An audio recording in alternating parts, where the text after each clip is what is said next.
সংস্কারের প্রশ্নগুলোর ব্যাপারে রাষ্ট্রের যে অবস্থান, সরকারের যে অবস্থান, সেখানে জনগণের মধ্যে একটা গণহতাশা তৈরি হয়েছে।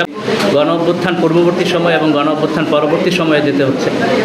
রাষ্ট্রে যে কাঙ্ক্ষিত মৌলিক সংস্কার এবং পরিবর্তন আমরা দেখতে চেয়েছি, সেজন্য আমরা একটা লম্বা ফাইট দিয়েছি। নানা জায়গা থেকে, নানা আঙ্গিকে, নানাভাবে প্রত্যেকেই চেষ্টা করেছি যে রাষ্ট্রের যে পরিবর্তন আমরা গণ অভ্যুত্থানের মধ্য দিয়ে আনতে চেয়েছি, গণ অভ্যুত্থানের রক্তের মধ্য দিয়ে আনতে চেয়েছি এবং দীর্ঘ 16-17 বছরের ফ্যাসিবাদী শাসনের মধ্য দিয়ে আমাদের যে পরিমাণ নির্যাতন, জুলুম, এগুলোর মধ্য দিয়ে যেতে হয়েছে, গুমের মধ্য দিয়ে যেতে হয়েছে, তারপরে আমরা একটা মুক্ত স্বাধীন বাংলাদেশে নিঃশ্বাস নিতে পারার পর আমরা স্বপ্ন দেখেছি যে বাংলাদেশটাকে আমরা কাঙ্ক্ষিত জায়গায় নিয়ে আসবো, যেভাবে করে সাধারণ গণমানুষ চিন্তা করে।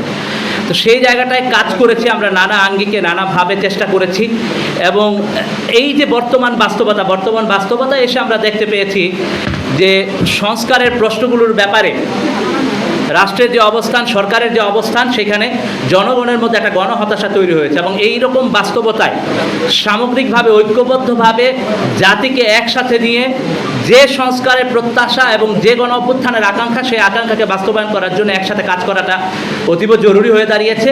সেই জায়গা থেকে আজকে আমরা দীর্ঘদিন আলাপ আলোচনার ভিত্তিতে সামনে বাংলাদেশ গড়ার পথে সবাইকে একসাথে নিয়ে যেন আমরা মানুষের আকাঙ্ক্ষার আলোকে, গণ অভ্যুত্থানের আকাঙ্ক্ষার আলোকে কাজ করতে পারি, সেই জন্য আজকের এই উদ্যোগ। আপনাদের সকলের দোয়া চাই, সমর্থন চাই। সামনের এই পথযাত্রা এনসিপি অনেক বেশি গ্রো করবে এবং আগামী দিনের জেনারেশনের যে স্বপ্ন, এই স্বপ্নকে ধারণ করে বাংলাদেশের মানুষের আকাঙ্ক্ষাকে বাস্তবায়নে অগ্রসর হবে। সেই জন্য আপনাদের সমর্থন এবং দোয়া আগে যেভাবে ছিল সেভাবে অব্যাহত থাকুক, সেই কামনা করি। ইউএফটি ফার্স্টের সাথে ট্রেড করুন যে কোনো জায়গা থেকে, ক্যাম্পাসে ক্লাসের ফাঁকে, ঢাকার জ্যামে বসে কিংবা ঘরে বসে। ট্রেডিং এখন হাতের মুঠোয়, তাই ট্রেড করুন যখন খুশি, যেখানে খুশি।